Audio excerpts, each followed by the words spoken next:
Fala galera, sejam bem-vindos ao canal, e para mais uma história de terror.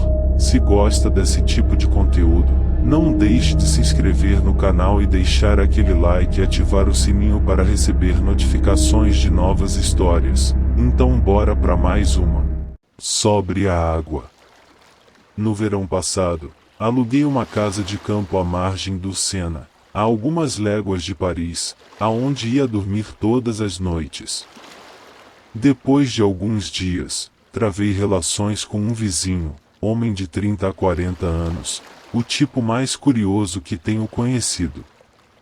Era um velho remador, sujeito fanático, que não saía da água. Deve ter nascido numa canoa e com certeza há de morrer com os remos nas mãos. Numa noite em que passeávamos à beira d'água, pedi-lhe que me contasse uma história de sua vida náutica. Imediatamente, o meu amigo animou-se, transfigurou-se, tornando-se eloquente, quase poético. Ele trazia no coração uma grande, uma aguda e irresistível paixão pelo rio. Ah, disse-me ele, quantas coisas eu sei a respeito deste rio que corre junto a nós. Quem mora na cidade não sabe o que é o rio. Ouça, porém, um pescador que pronuncia esta palavra. Para ele, é uma coisa misteriosa, profunda, o lugar das miragens e das fantasmagorias, onde se veem, à noite, coisas que não existem, onde se ouvem rumores ignotos, ou se treme sem saber porquê, como quando se atravessa um cemitério. E, de fato, é o mais terrível cemitério, onde não existem túmulos. Na sombra, quando não há lua, o rio não tem limites. O marinheiro não experimenta no mar a mesma sensação que o pescador no rio. O mar é grande, é leal, grita, uiva. O rio é silencioso e pérfido. Não tem vagas. Corre sempre sem rumor, e o eterno movimento da água que flui me apavora mais que as ondas do oceano. Certos sonhadores pretendem que o mar esconde em seu seio grandes cidades azuladas, onde os afogados turbilhonam entre grandes peixes, em meio a estranhas florestas e grutas de cristal. As profundezas do rio são escuras. Entretanto, ele é belo quando resplandece ao sol e docemente murmura entre as margens cobertas de sussurrantes caniços. Um poeta, falando do oceano, disse: ó, ondas, quantas lúgubres histórias conheceis! Ondas profundas, temidas pelas mães ajoelhadas. As histórias que a elas contais quando sobem as marés. E é o que fazem desesperadas as vozes que tendes à noite, quando chegais até nós. Pois bem, eu creio que as histórias sussurradas pelos frágeis caniços devem ser mais sinistras do que os lúgubres dramas narrados pelo urro das ondas.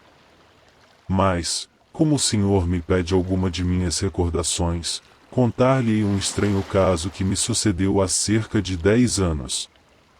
Por esse tempo, eu morava, como ainda hoje moro, na casa da senhora Lafon, e um dos meus melhores colegas, Louis Bene, que depois renunciou ao esporte para entrar no Conselho do Estado, morava na aldeia de C, 2 léguas abaixo.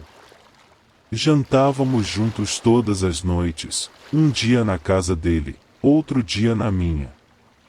Certa noite, em que eu voltava só, e muito cansado, remando com grande esforço, parei um pouco, fazendo a canoa encalhar.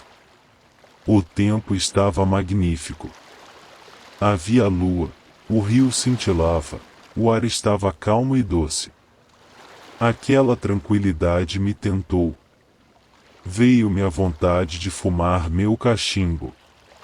Lancei âncora. A canoa ainda desceu um pouco, esticando a corrente, e parou. Acomodei-me como pude. Não se ouvia nada, nada. Só de vez em quando me parecia ouvir um barulhinho quase imperceptível da água contra o barranco, e então os maciços relvosos assumiam para mim formas surpreendentes, agitadas. O rio estava perfeitamente tranquilo, mas eu me sentia comovido pelo extraordinário silêncio que me circundava. Todas as vozes noturnas dos pantanais haviam se calado pelas margens. De repente, à minha esquerda, um barranco achou. E estremeci. Como o barulho não se repetiu, pus-me a fumar. Conquanto eu estivesse acostumado a fumar, nessa noite o fumo me fez mal ao estômago. Comecei a cantarolar. A minha voz enfadou-me. Estirei-me, então, no fundo da canoa, contemplando o céu. Por algum tempo, permaneci calmo. Logo, porém, certos movimentos da barca me perturbaram. Parecia-me que ele oscilava de um modo extraordinário, até tocar ora uma e ora outra margem. Depois, eu tive a impressão de que um ser, ou uma força invisível, me arrastava para o fundo da água. Sentia-me apavorado como em meio a uma tempestade. Ouvia rumores vindos de todos os lados. De repente, ergui-me. A água brilhava. Tudo se achava calmo. Compreendi o meu estado de nervos e decidi ir-me embora. Puxei a corrente. A canoa moveu-se, e depois senti uma resistência. Puxei com mais força e a âncora não cedeu, tinha se enroscado em alguma coisa no fundo da água e eu não podia erguê-la. Tornei a puxar, mas inutilmente. Então, com os remos, empurrei a canoa rio acima, para mudar a posição da âncora. Em vão. Irritei-me e sacudi furiosamente a corrente. Nada se moveu. Sentei-me desencorajado e pus-me a refletir sobre a minha situação. Arrebentar a corrente era impossível. Arrancá-la da borda da canoa, também, porque estava segura num todo de madeira da grossura do meu braço. Entretanto, como o tempo continuava belíssimo, tinha a esperança que por ali passaria algum pescador, a quem chamaria em socorro. Esperei, pois, acalmando-me um pouco, e desta vez pude fumar. Trazia comigo uma garrafa de rum, bebi 2 ou 3 cálices, e a minha situação me fez rir. Fazia muito calor, de modo que não seria desagradável, na pior das hipóteses, passar a noite ao relento. De repente, qualquer coisa bateu na quilha da canoa. Dei um salto e um suor frio gelou-me da cabeça aos pés. Com certeza, tinha sido algum pedaço de pau que dera de encontro ao fundo da embarcação. Mas foi o bastante para me lançar de novo numa estranha agitação nervosa. Agarrei a corrente e fiz um esforço desesperado para arrancar a âncora. Mas a âncora resistia sempre. Tornei a sentar-me, exausto. No entanto, o rio fora se cobrindo aos poucos de uma névoa branca muito densa que tocava na água, de modo que, erguendo-me, não pude ver o rio, nem a canoa, nem os meus pés, distingui apenas o cimo dos caniçais, e ao longe, palidamente iluminada pelo luar, a planície manchada de negro pelas árvores que se erguiam para o céu. Eu me achava como que sepultado até a cintura naquela névoa de estranha alvura. Vinham-me ideias fantásticas.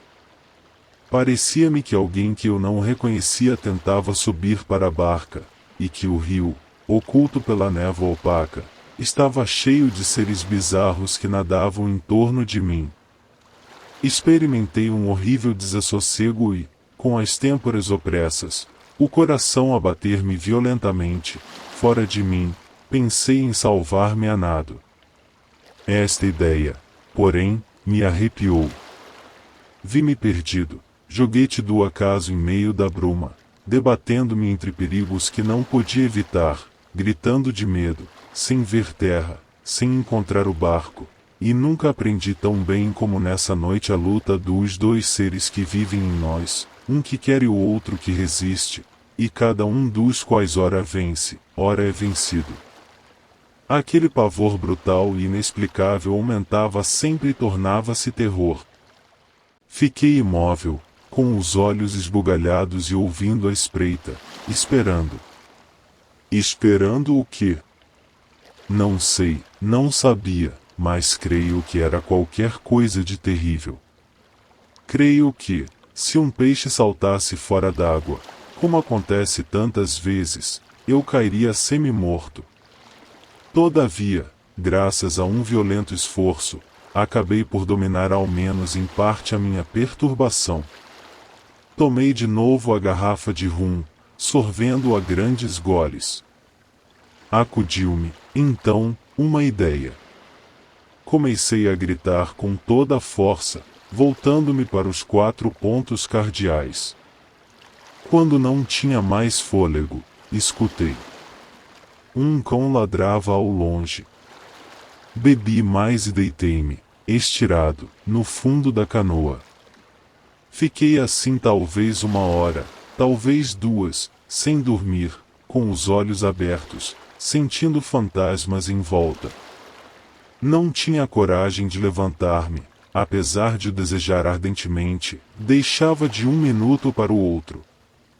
E dizia com os meus botões, vamos, de pé, e, ao mesmo tempo tinha medo de fazer o menor movimento.